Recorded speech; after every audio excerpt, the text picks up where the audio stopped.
오늘 우리에게 주시는 하나님 말씀은 창세기 49장 22절에서 33절 말씀입니다. 요셉은 무성한 가지 곧 샘 곁에 무성한 가지라. 그 가지가 담을 넘었도다.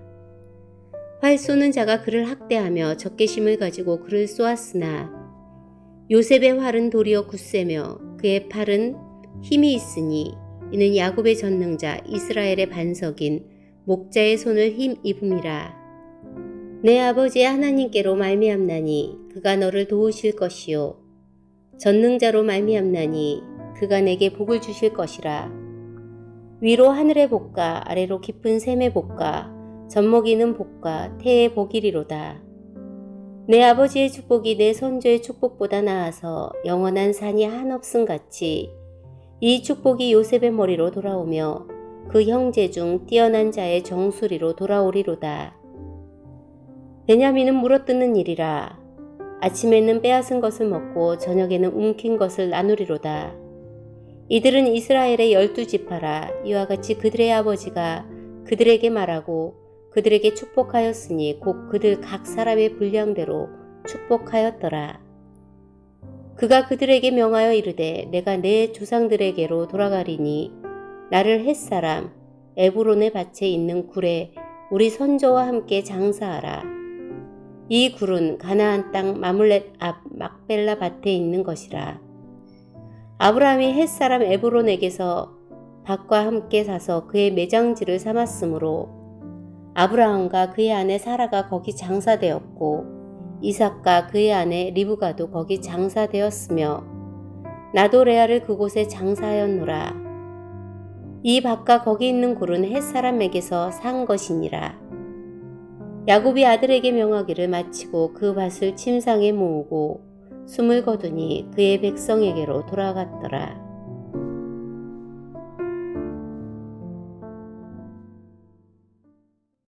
어제 살펴보지 못했던 넷째 유다에 이어서 13절에 나오는 스불론에 대해서 먼저 살펴보겠습니다.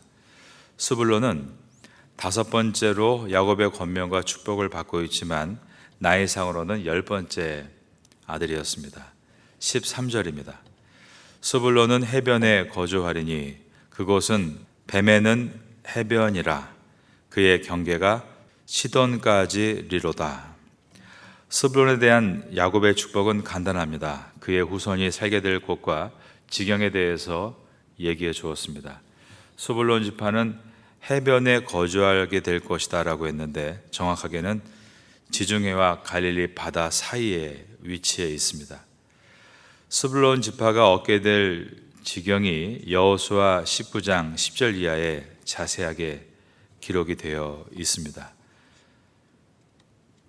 거기에 보면 셋째로 스불론 자손을 위하여 그들의 가족대로 제비를 뽑았으니 그들의 기업의 경계는 사리까지이며 서쪽으로 올라가서 마랄라에 이르러 답베셋을 만나 용누암 압시네를 만나고 사릿에서부터 동쪽으로 돌아 해 뜨는 쪽을 향하여 기슬롯 다볼의 경계에 이르고 다브라스로 나가서 야비아로 올라가고 또 거기에서부터 동쪽으로 가드 헤베를 지나 엣가신에 이르고 네아까지 연결된 림몬으로 나아가서 북쪽으로 돌아 한나돈에 이르고 입다엘 골짜기 이르러 끝이 되며 또 가딱과 나할랄과 시므론과 이달라와 베들레헴이니 모두 12성읍과 그 마을들이라.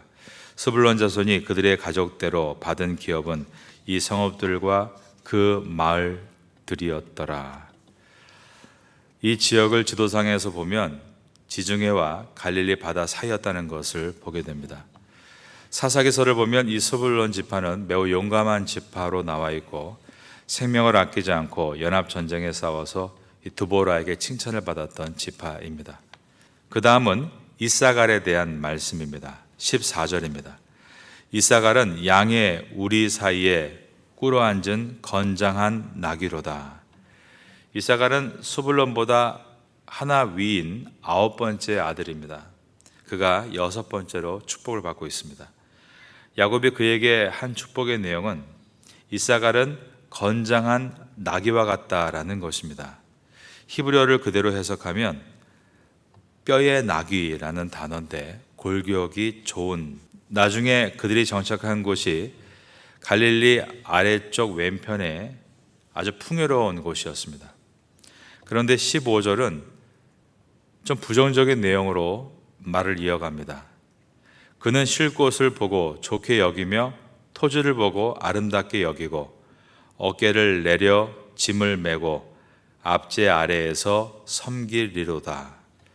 압제 아래에서 섬기게 될 것이다.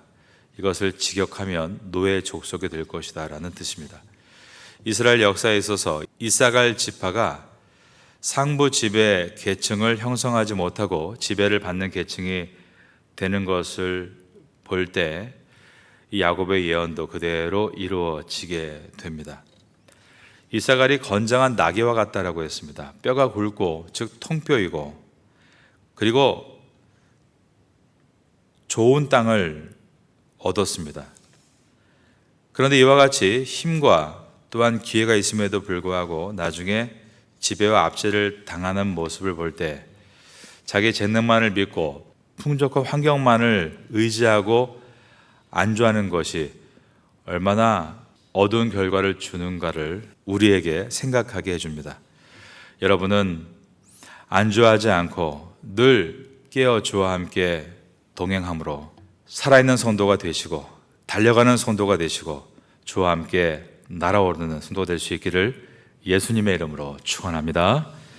그 다음은 단지파에 대한 예언입니다. 16절입니다. 단은 이스라엘의 한 지파같이 그의 백성을 심판하리로다. 단은 5번째 아들로서 지금 7번째로 축복을 받고 있습니다. 단은 라헬의 여종인 빌하를 통해서 낳은 첫 번째 아들입니다. 즉 첩에게서 태어난 서자입니다. 하지만 야곱의 12아들들은 정실 부인의 아들들인 적자나 첩의 아들들인 서자에 상관없이 모두 동등된 자격으로 12지파를 형성했습니다. 야곱은 5째 아들인 단에게 단은 이스라엘의 한 지파같이 그의 백성을 심판하리로다 라고 했는데 단의 뜻이 재판관입니다. 특별히 이 예언은 훗날 단의 후손 가운데 삼손에 의해서 성취가 됩니다. 삼손은 20년 동안 이스라엘의 사사로 지내면서 백성들을 재판하고 블레셋을 격퇴시켰으며 백성들의 안전을 지켰던 것입니다. 단은 길섭의 뱀이요 샛길의 독사로다. 말굽을 물어서 그 탄자를 뒤로 떨어지게 하리로다. 독사는 말 그대로 맹독을 가진 뱀입니다. 말굽을 물어서 그 탄자를 뒤로 떨어지게 하리로다와 같이 이 독사가 물면 큰 말도 즉사하는 것입니다. 이것은 단 지파가 비록 작은 수지만 그들에게 압박을 가하는 강대국과 싸워 승리할 것을 예언하고 있습니다. 그리고 나서 야곱은 잠시 하나님 앞에 기도하는 내용이 18절입니다. 여호와여 나는 주의 구원을 기다리나이다. 야곱이 축복을 마칠 때까지 자기의 기력을 유지하게 해달라고 하나님께 간구하는 것으로도 보이고 또한 야곱이 죽음을 앞두고 자기의 모든 안위를 하나님께 의탁하는 것으로도 보여집니다.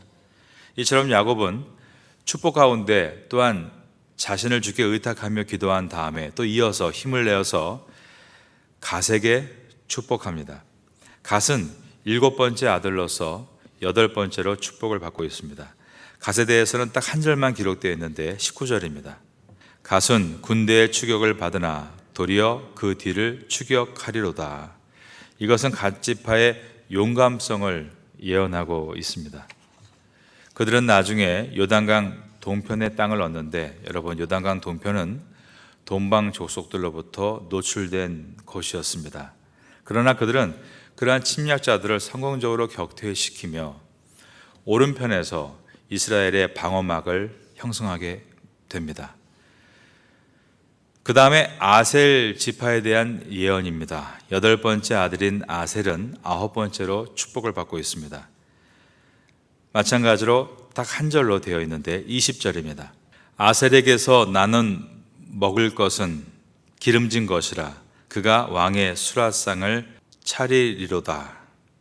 아셀 지파는 갈멜산에서 베닉에 이르는 지역을 차지합니다. 아셀 지파가 정착한 곳은 지중해 해변에 있는 곳이었습니다. 그곳은 기름진 땅이 있고 또 열매가 풍성한 곳입니다.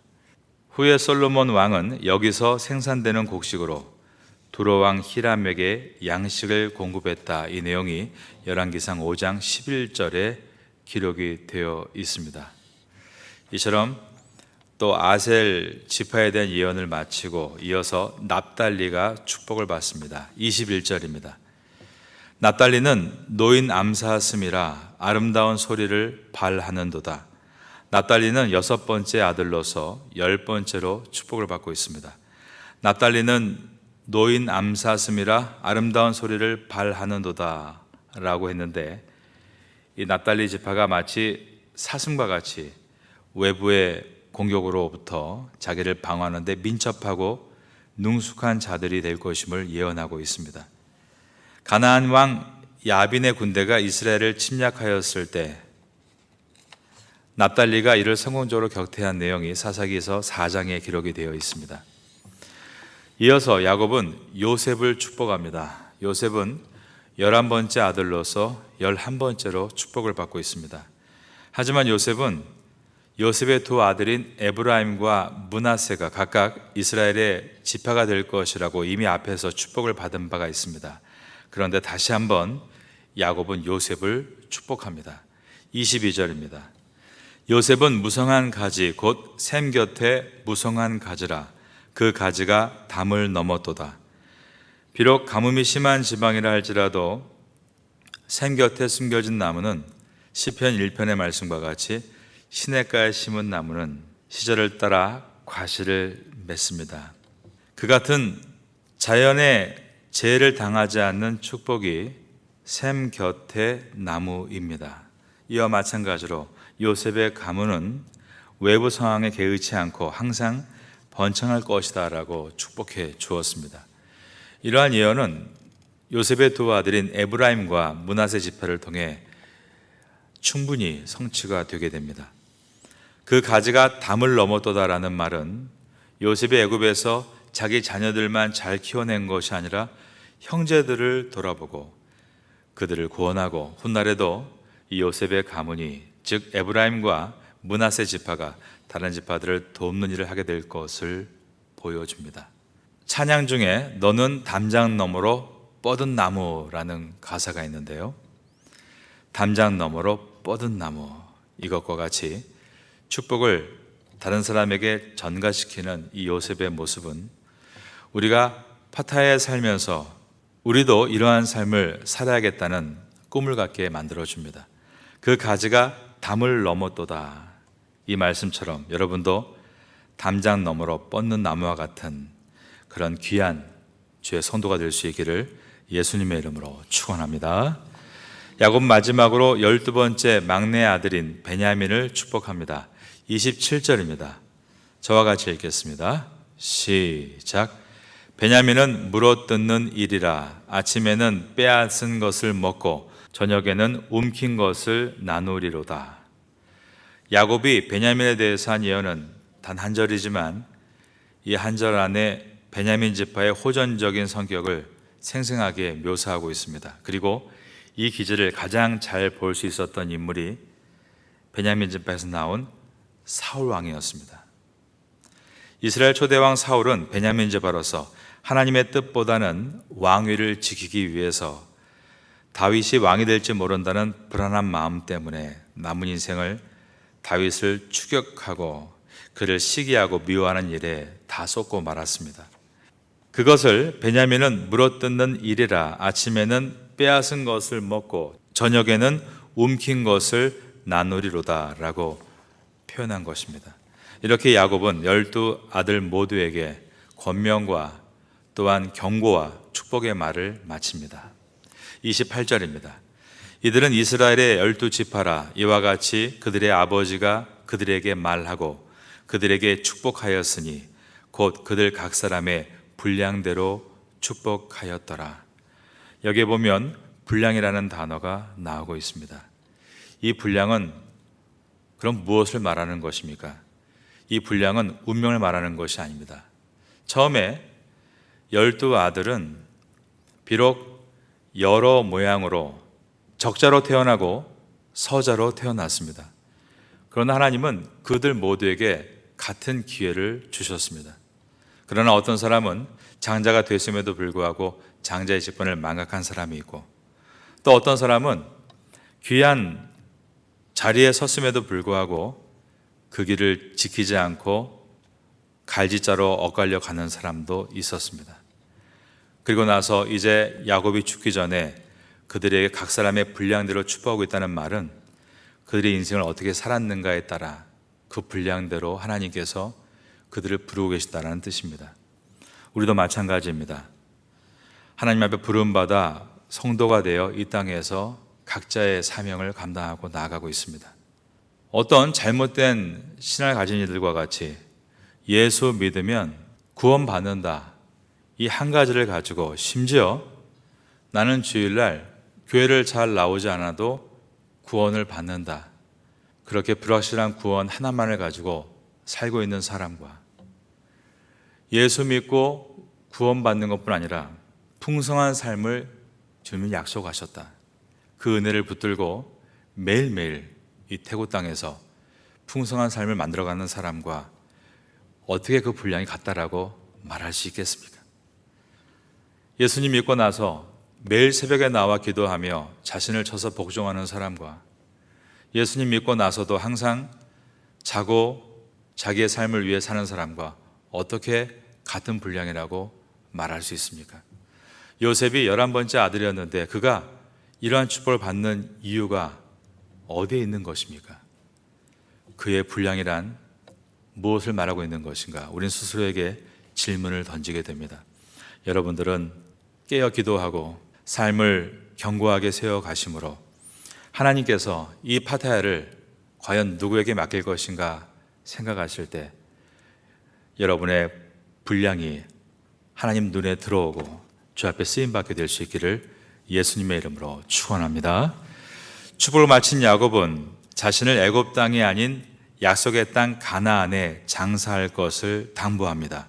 29절입니다. 그가 그들에게 명하여 이르되 내가 내 조상에게로 돌아가리니 나를 햇사람 에브론의 밭에 있는 굴에 우리 선조와 함께 장사하라. 나의 선조가 묻혀있는 막벨라 굴에 함께 장사해 달라라는 이유는 가나안 땅을 유업으로 주시겠다는 하나님의 약속을 아브라함이 믿은 것처럼 그의 아들 이삭이 믿은 것처럼 야곱도 그대로 믿고 있기 때문입니다. 자기 깨와 욕심을 따라 파란만장한 인생을 산 야곱이지만 인생의 끝자락에서 그는 하나님의 약속을 바라보며 인생을 정리하고 있습니다. 그래서 히브리서는 다음과 같이 기록합니다. 히브리서 11장 9절 이하에서 믿음으로 그가 이방의 땅에 있는 것 같이 약속의 땅에 거류하여 동일한 약속을 유업으로 함께 받은, 거기에 보니까 이삭 및 야곱과 더불어 장막에 거하였으니 이는 그가 하나님이 계획하시고 지으실 터가 있는 성을 바랐습니다. 그들이 이제는 더 나은 본향을 사모하니 곧 하늘에 있는 것이라. 이러므로 하나님이 그들의 하나님이라 일컬음을 받으심을 부끄러워하지 아니하시고 그들을 위하여 한 성을 예비하셨느니라 라고 말씀했습니다. 즉 아브라함도 이삭도 야곱도 눈에 보이는 세상으로 그들의 인생을 마친 것이 아니라 하나님이 예비하신 한 성, 새하늘과 새 땅을 바라보며 이 땅을 믿음으로 살아갔다라는 이야기입니다. 오늘 본문의 메시지는 야곱은 그의 인생을 승리롭게 마치고 있다라는 이야기입니다. 우리 인생에서도 승리라는 것은 다른 것이 아닙니다. 이 땅에서 내가 해야 될 일들을 완벽하지는 않지만 힘을 다해 완성해 나아가고 그리고 마지막에 내가 가야 될 본향을 바라보며 마치는 것이 바로 완벽하고 아름다운 최고의 인생임을 성경은 말씀하고 있습니다. 야곱은 막벨라 굴에 레아를 장세 지냈음을 말합니다. 31절입니다. 아브라함과 그의 아내 사라가 거기 장사되었고 이삭과 그의 아내 리브가도 거기 장사되었으며 나도 레아를 그곳에 장사하였노라. 레아는 야곱의 사랑을 받지 못한 안타까운 여인입니다.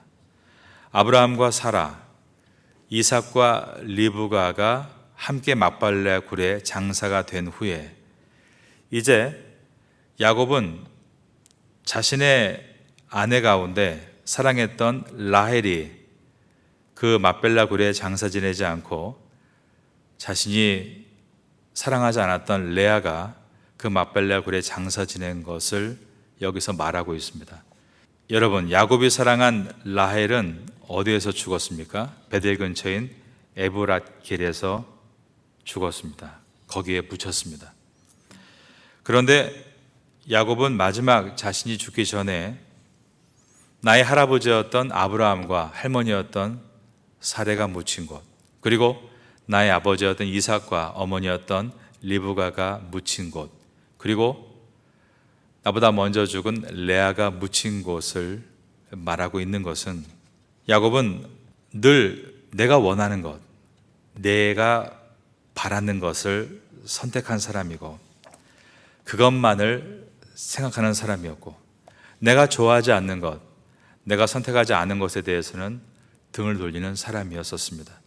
그 결과 자신이 사랑해서 낳은 라헬의 자식들 요셉과 베냐민을 너무나 편애했고 어린 베냐민은 집에 있다 치고 나서 들의 11명의 자식들을 내보낼 때 요셉에게만 채색 옷을 입혀서 보냈었습니다.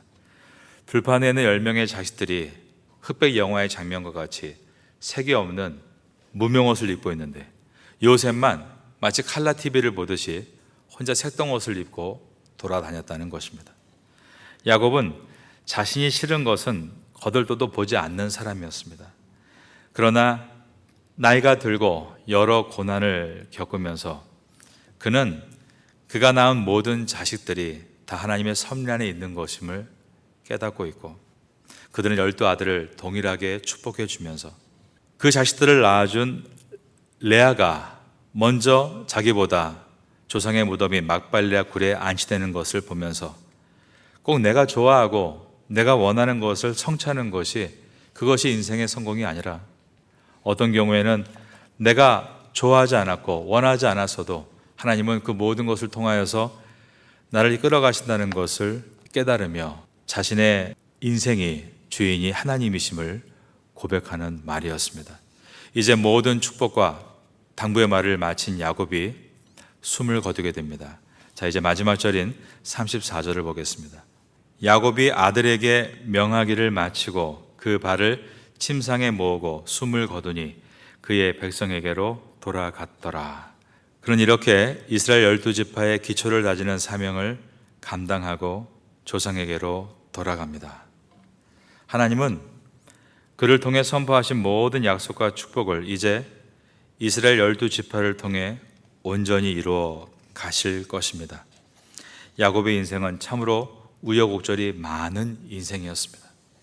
야곱의 인생은 우리 인생을 보여주고 있습니다. 그런데 그 모든 우여곡절은 하나님의 뜻이 이루어져가는 하나하나의 퍼즐이 되었습니다. 그렇게 될 수 있었던 것은 야곱이 비록 부족한 사람이었고 실수가 많은 사람이었지만 야곱은 하나님을 바라보는 사람, 신앙인으로 시작해서 마지막까지 신앙인으로 걸어갔기 때문입니다. 결과적으로 하나님은 그러한 신앙인 야곱을 통해서 어떻게 모든 것이 합력하여 선을 이루는가를 그의 인생을 통해서 보여주셨습니다. 우리도 마찬가지입니다. 인생을 살면서 실수할 때가 너무나 많습니다. 실패할 때도 많습니다. 우리의 인격이 부족해서 또 어떤 일들을 망칠 때도 있고 더디게 할 때도 있습니다.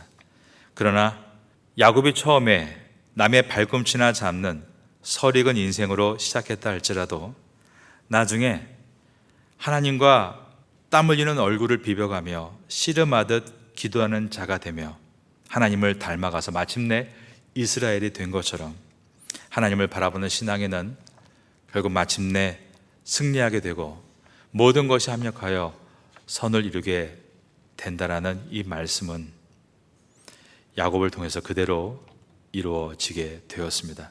우리도 마찬가지입니다. 하나님께서 내가 완벽해서 나를 쓰시는 것이 아니라 내가 주님을 사랑하기에 나를 사용하실 것을 믿고 오늘도 우리는 이 아침에 나와 부르짖고 또 결단하고 나아가는 것뿐입니다. 우리의 인생은 실수할 수 있고 실패할 수 있지만 그렇게 주님을 사랑하고 신앙이란 무엇입니까? 주를 바라보는, 앙망하는 것 아닙니까? 그 인생은 반드시 하나님께서 비록 헤매일 때도 있고 또 다시 넘어질 때도 있겠지만 아주 엎드러지게 하지 아니하시고 반드시 이스라엘로 세워주시고 그리고 나서 후를 돌아봤더니 과거의 모든 것이 합력하여 정말 주님은 선을 이루셨다는 것을 경험하는 성도가 될 것입니다. 이러한 은혜가 이제 창세기를 맞춰가면서 우리 모두에게 있게 되기를 마지막으로 예수님의 이름으로 축원합니다.